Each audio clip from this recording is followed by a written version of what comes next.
2, 3. On today's Locked On Texans, while we wait for the Watson news, the Texans free agency is a must discuss. Familiar faces and new players as the Texans restructure deals as week one of free agency almost ends. Does the Houston Texans have a trick up their sleeve we're not thinking about? But first, Cody, start the countdown.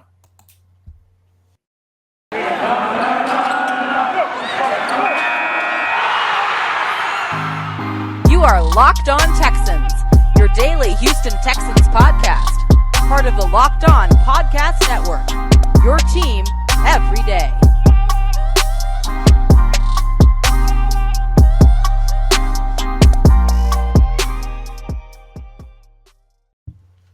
Welcome, Locked On Texan fans and listeners and viewers out there to a Thursday edition of the Locked On Texan podcast, part of the Locked On Podcast Network, your team every day. I'm John Hickman, joined by Sports Illustrated Cody Davis. The time, March 16th. The date is March 16th. The time, 5:20 p.m. And we like to give you this information just in case big news happens.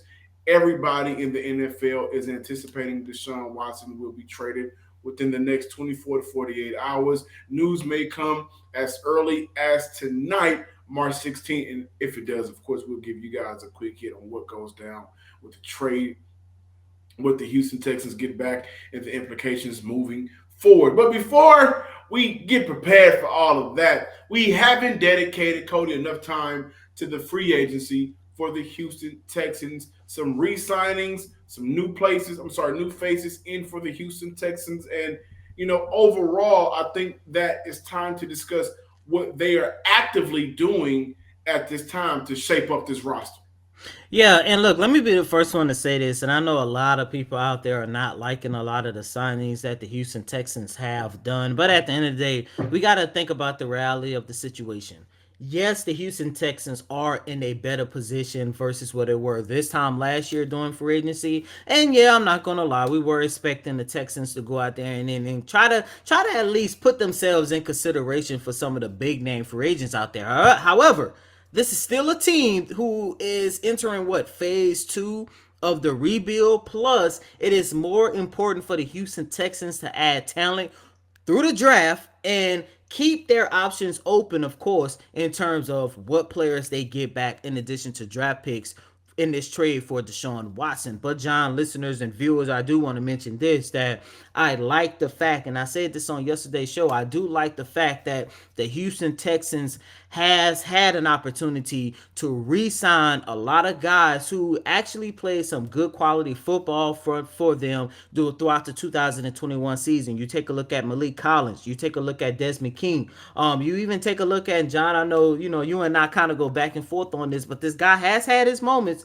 Eric Murray, that's another guy that they was able to rework his contract, get his salary cap space work just a little bit lower. But overall, right now, I do think the Houston Texans have had probably let's say a little bit better than a subpar, just because they were able to retain a majority of the guys that actually went out there on the football field in 2021 and showcased what they were able to do. Yeah, when you look at Eric Murray getting a contract extension, 2 years worth of $10 million, and what the Houston Texans were doing was basically setting themselves up to, create money this year. And I'll say this, and I'm going to give you guys the exact. He was due $5.25 million this year on his previous contract, which was way too high. But this deal will likely lower the 2022 cap number, but does give Eric Murray some guaranteed money this year. And I'm just going to speak about the players that the Texans re-signed first, but I'll speak to Eric Murray coming back. I am totally against it.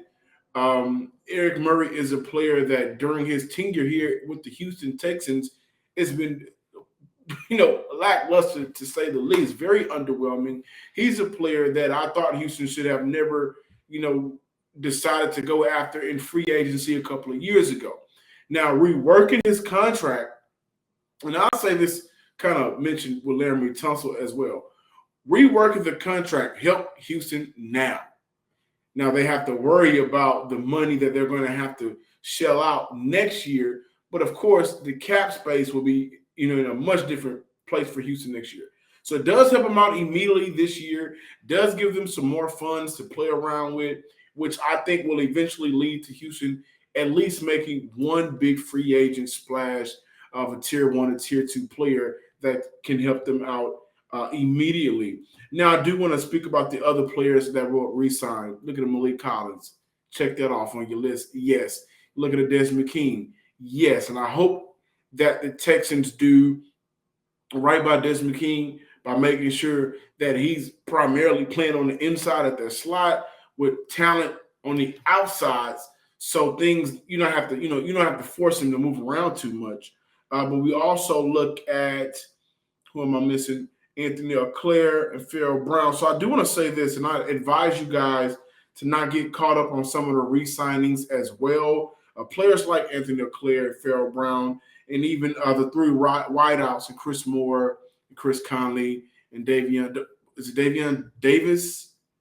I may be speaking. Yeah, that's his name, Davion Davis. And I expect a couple of those receivers to have an opportunity from that group to stay, but by the time Kemp rolls around, but Houston still needs players to make up this 90-man roster, and getting kind of caught up in who they're re-signing.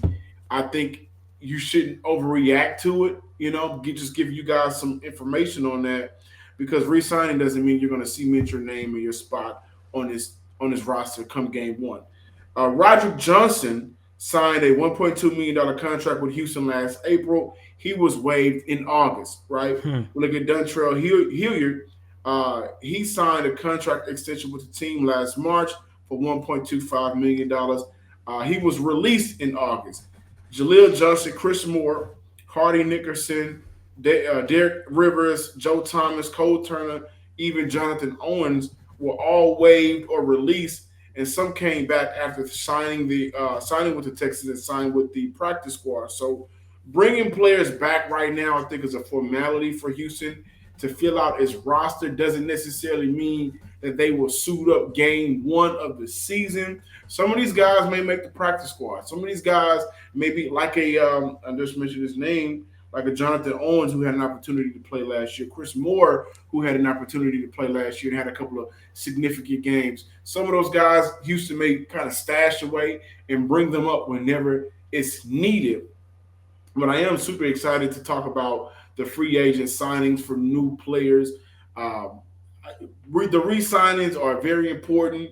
Don't get me wrong, but I think some of these new faces will could possibly benefit what the Houston Texans have moving forward.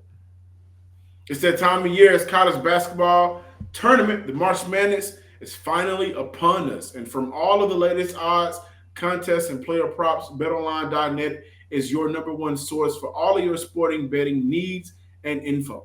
BetOnline remains the best spot for all of your sports scores, podcasts, and news this season. And it's not just basketball.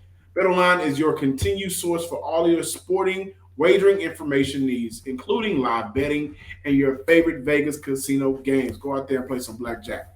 21! Head to the website today and use your mobile device to learn more about the trends and action, because BetOnline is where the game starts.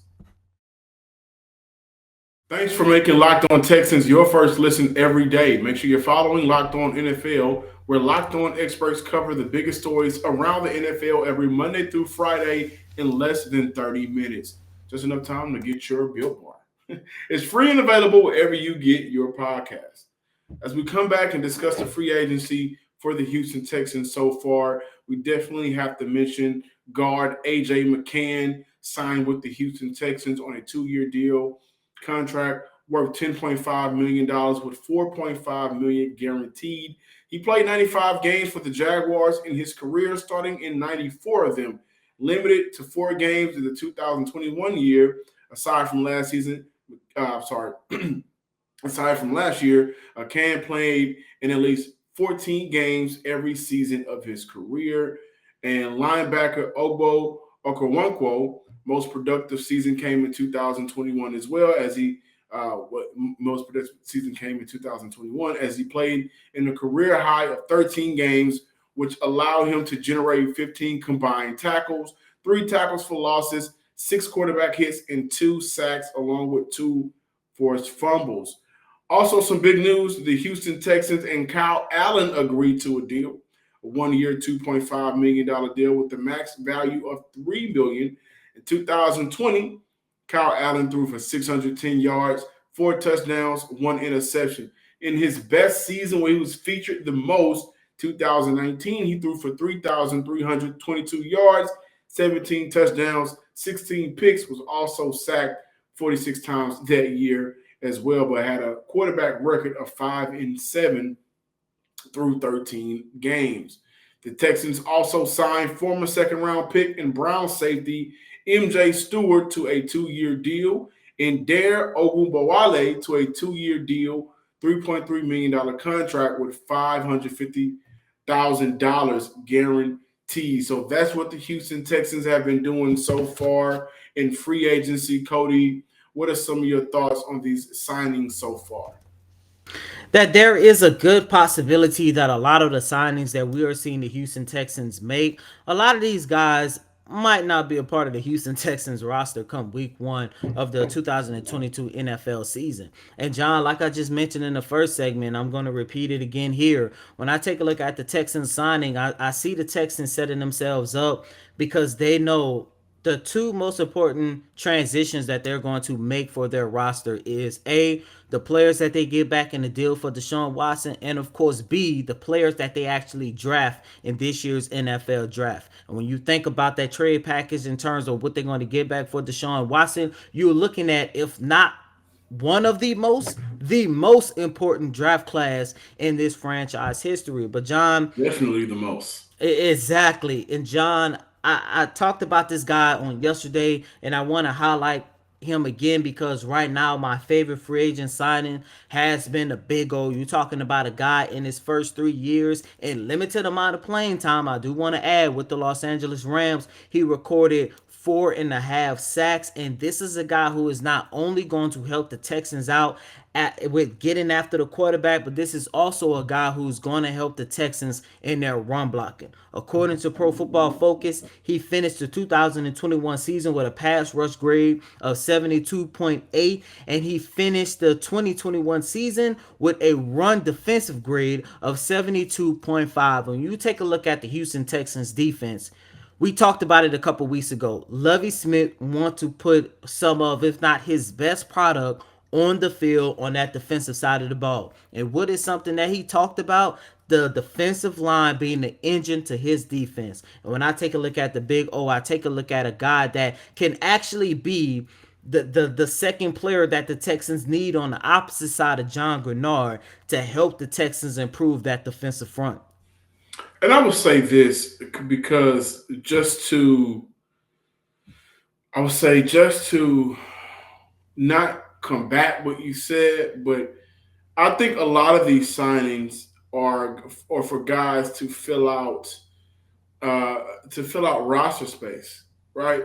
Like when I look at Dare Ogunbowale, who played for Jacksonville last year, right now he is our only the second running back under contract for the Houston Texans, I believe. I know it's Rex, and I'm not sure there's someone else who's under contract, but I think Scotty Phillips still on the Scotty Phillips, but Scotty ain't gonna get no love, right? He might this year. He might this year. We've been calling for Scotty ever since they signed him. What was that, 2020, if I'm not mistaken? Yeah, but I don't think Scotty's gonna get no love. But we look at definite guys. I think Dare and Rex Burkhead are the only two running backs that we may expect to get some playing time next year. I know it's early in the year in March, but also I look at you know, uh, who we just signed from the linebacker we just signed from the Rams. I'm looking at some of these guys that the Texans are bringing in, kind of like what they did last year.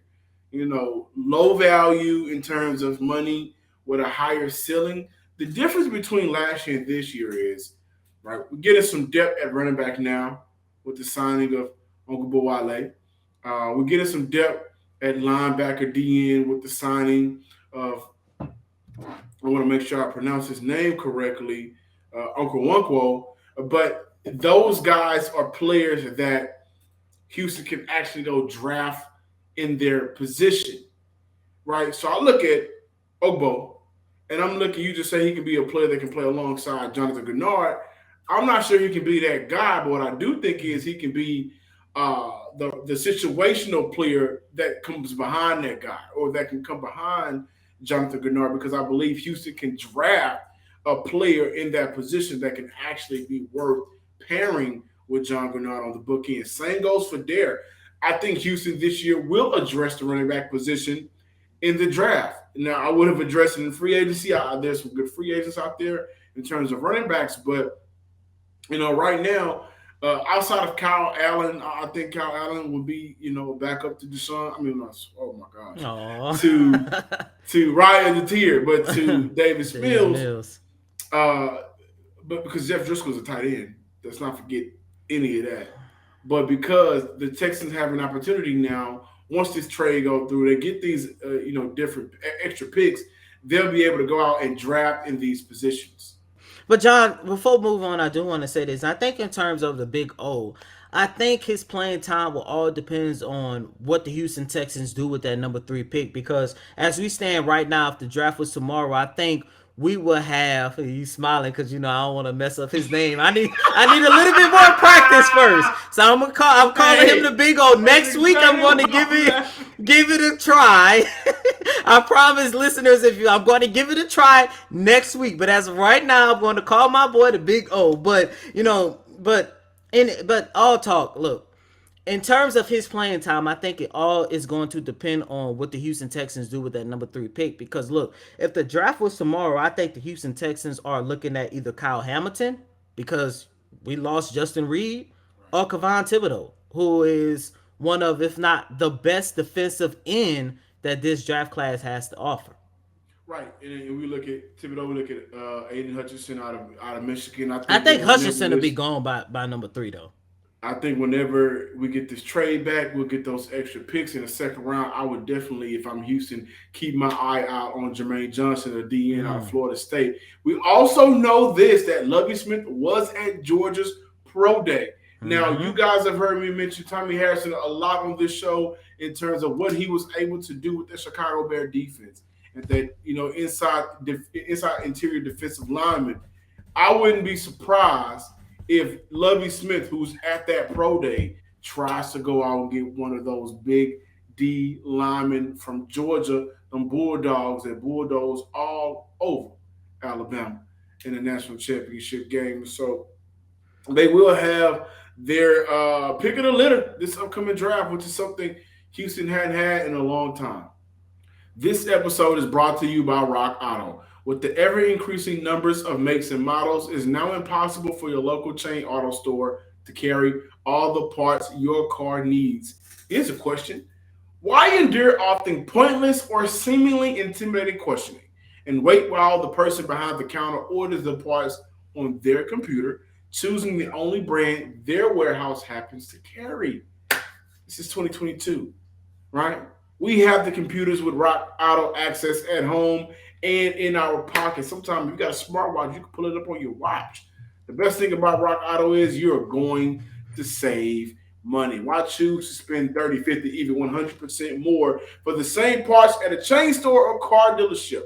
Rock Auto is a family business serving do-it-yourselfers for over 20 years. And Rock Auto prices are always reliably low for every customer.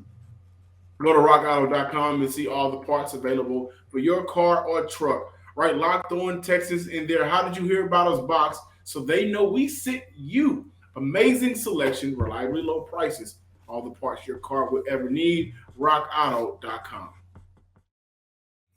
Thanks for making Locked On Texans your first listen every day. Now make your second listen Locked On NFL Draft with Ryan Tracy and former NFL cornerback Eric Crocker.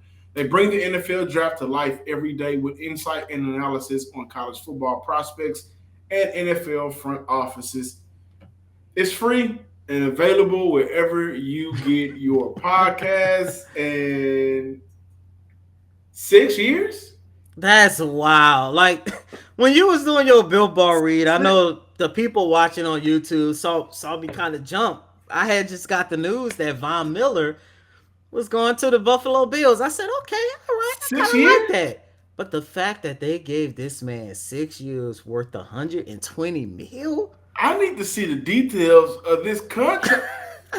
Right now, it looks like if Von Miller saw Brady come back and said, if he can beat Father Time, I can do it too. Because Von Miller turns 33 by the time the season starts, man. 6 years. 120? 120. That is Oh, wow. man. I also want to mention this before moving on, and this is going to transition us into our next topic on, how we got here in the first place. Sheena Quick, our good friend here at Locked On Texans, Panthers beat reporter over at 1340 AM, Fox Sports that is. She just tweeted right before we open up this third segment. She said, from the latest update I just received, this may be the greatest comeback since 28-3. The conversation has moved to pieces to surround Deshaun Watson with. That lets me know that it seems like there's two teams in a running now. Either the Carolina Panthers, because she's a Panther beat reporter, or she decided to take a dig at the Falcons, and they are the front runners to land Deshaun. Just want to give you guys some quick updates just in case you click on this and Deshaun Watson has not been traded yet. But that news should be coming sooner rather than later. And speaking of trading Deshaun Watson, John, How do I yesterday marked say the goodbye? 2 year anniversary of when the Houston Texans traded DeAndre Hopkins to the Arizona Cardinals in exchange not for a first round pick in the draft class that arguably has some very talented wide receivers that was all off the board by the time the Texans made their selection, but for David Johnson and a freaking second round pick. I thought it was a good time to bring this up, John, because it's still hard to believe that we are at this point where we are preparing for the departure of Deshaun Watson. And it makes sense because 2 years ago was the beginning of the end of Watson here in Houston. Yeah, man. We look at a lot of the things Houston has done in the last 2 years, right? DeAndre Hopkins, Clowney. We could take it back to Dwayne Brown if we want to. Uh, And honestly, a lot of people think that's what started this downfall because had they would have just paid Dwayne Brown, they would have been in a position to A, still sign some very talented people, and B, they would not have been forced to trade for Laramie Tunsil. Even though I still stick by the trade given what the Texans was working with, but the fact that you had to overpay him to try to right the wrongs from a mistake that you made, what was that, like 2 years prior to that? So right. It's something that we as watchers of the Texans and we cover Houston here. It's something that when you look at that day of getting that trade, and I oh remember this man. vividly. I was at work, working at a job where I'm not supposed to have my phone on me, right? And my supervisor comes and tells me, "Boy, them Texans don't know what the hell they doing. They just traded DeAndre Hopkins Mm, for mm, David mm. Johnson." I immediately said, "Hey, I need for you to get these kids and walk them. I got to run my car real quick."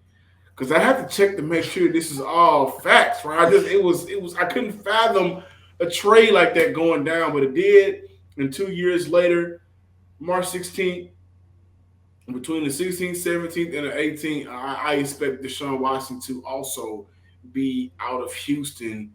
But I will say this, and I feel happy about it that with Deshaun leaving, it may be a sour thought for some people, but it also could be a new day for Houston moving forward, where I can say I feel outside of Eric Murray coming back off that contract, and Laramie Tunsil, who has been a team player at least for the last couple of years, restructured his contract. But outside of a couple of players, it does seem like once Deshaun leaves, the fingerprints of the entity himself, Bill O'Brien, will be gone from the building. Mm. I mean, John, I hear what you're saying, but I still can't fathom that this is an organization that's about to depart and about to trade. Arguably, the best thing to ever happen to them. And I say the best thing, and me saying the best thing is not me saying that Deshaun Watson is the greatest Texan of all time. No, that honor still goes to, we can make the debate, Andre Johnson or JJ Watt. But the fact that all these years, reporters, fans, people inside Houston, outside of Houston, looked at this organization time and time again and said, if all they had was a quarterback, and you finally got that quarterback, and I understand he was here for 5 years, but I only said we only got 3 years of Deshaun. Because remember, he got hurt halfway through his rookie season, so I don't want to count that. Then he sat out all of last season. So you only got 3 good years of Deshaun Watson. And the fact that, like, I've accepted the fact that he's gone. Like, I've been accepted the fact. As a matter of fact, I remember when we was doing our the very first podcast that you and I did, and I mentioned the video that Quincy Avery had posted, because Deshaun, he was working out with Deshaun when he broke the news to Deshaun. I remember this look on Deshaun's face in that video, and I remember I got on the podcast and I said to myself, the Texans better be careful, or they're going to ruin their relationship with Deshaun, and he will force his way out of Houston. And I got killed for it, understandably so. But look where we are, 24 months later. I'm Johnson Sports Guy Hickman. Follow us on Twitter at Locked On Texans. Like us on Facebook. Also subscribe to the Locked On Texans YouTube page. Thank you guys for running those numbers up. We're almost at 900, which means we're almost away from 100 away from 1K. You had to think about it? Yeah, I did. You gotta do math really quick? Oh, man. I'm just messing with you. But as always, you can follow me on Twitter at Cody Davis _24. Once again, that's Cody COTYDAVIS _24. Outside of Locked On Texans, I'm keeping you listeners and viewers up to date on everything that's going on with Deshaun Watson in real time over at Sports Illustrated. So please be sure to give us a follow, because we are working nonstop 24/7. Until next time, ladies and gentlemen, or at least until an emergency podcast or whatever the case might be. Peace.